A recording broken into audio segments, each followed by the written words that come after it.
Halo teman-teman, halo orang-orang baik. Saya kembali lagi dengan sebuah video baru.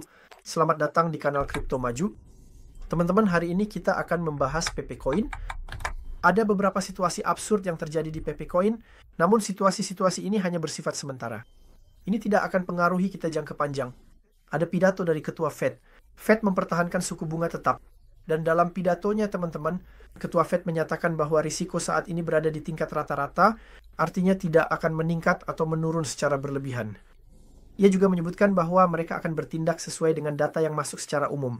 Tidak ada pernyataan negatif bagi kita yang menyampaikan ini. Dengan berakhirnya ketegangan antara Israel dan Iran, saya pikir bursa saham akan mulai bergerak naik secara langsung saat ini. Karena sekarang faktor tersisa di depan bursa saham hanyalah ini teman-teman. Peristiwa yang kita sebut tarif bea masuk, perang dagang dengan Tiongkok telah terbukti hanya berdampak dalam jangka pendek. Dengan berakhirnya perang Israel-Iran, secara umum teman-teman, kami mengharapkan bursa saham kita akan mengalami kenaikan tajam langsung di sini. Jika kita melihat ke sisi Bitcoin saat ini, Bitcoin turun sedikit di bawah level 105.000. Namun, masih belum ada penutupan mingguan di bawahnya. Selama penutupan hari Minggu tidak berada di bawah 105.000 di sini, teman-teman, tidak akan terbentuk skenario negatif bagi kita. Jika kita melihat ke Ethereum di sini, Ethereum masih bertahan di atas 25.000. Dan di sini, jika Ethereum melakukan pembalikan, PP Coin juga akan mengalami pembalikan yang sangat tajam, teman-teman. Saya sampaikan ini, jika Anda transaksi di PP Coin, saya ingin membahas analisis teknikal untuk Anda. Karena menurut saya, kita telah sampai di area yang sangat penting secara analisis teknikal. Tolong dengarkan dengan seksama. Teman-teman, seperti yang bisa kalian lihat di sini, kita telah sampai di area penyangga. Dari area ini, PP sudah beberapa kali mendapatkan reaksi. Lihat, ada reaksi ke bawah yang terjadi. Setiap terjadi diikuti penurunan. Sini terjadi penurunan, di sini ada penurunan. Namun setelah area ini ditembus, terjadi kenaikan yang sangat tajam. Inilah area pembelian terbaik untuk PP. Ya, wilayah pertama adalah wilayah ini. Kita di area kedua, kita berada di area paling kuat. Saya harap PP berbalik arah dari area ini. Secara umum, saya berharap akan ada pergerakan harga yang sangat positif, teman-teman. Semua ekspektasi kita di periode sebelumnya telah terwujud. Saya yakin ekspektasi ini terwujud.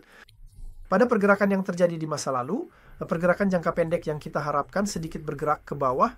Sebenarnya kita mengharapkan fase kenaikan terjadi lebih awal. Namun karena kita tidak bisa memprediksi perang Israel-Iran sebelumnya, maka di sini terbentuk skenario yang agak negatif.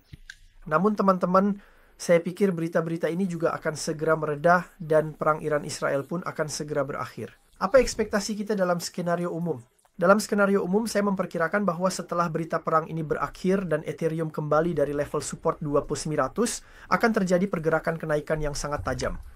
Saat ini, jika Anda melihat tampak pergerakan penurunan, namun teman-teman, ini hanyalah pergerakan koreksi dari tren kenaikan seperti yang akan Anda lihat.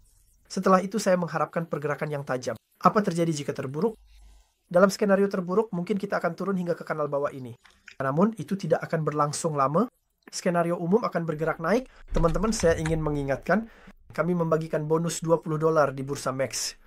Jika Anda ingin memanfaatkan bonus ini, ada tautan yang kami tinggalkan di deskripsi video ini. Anda membuka akun melalui tautan Max bursa kami.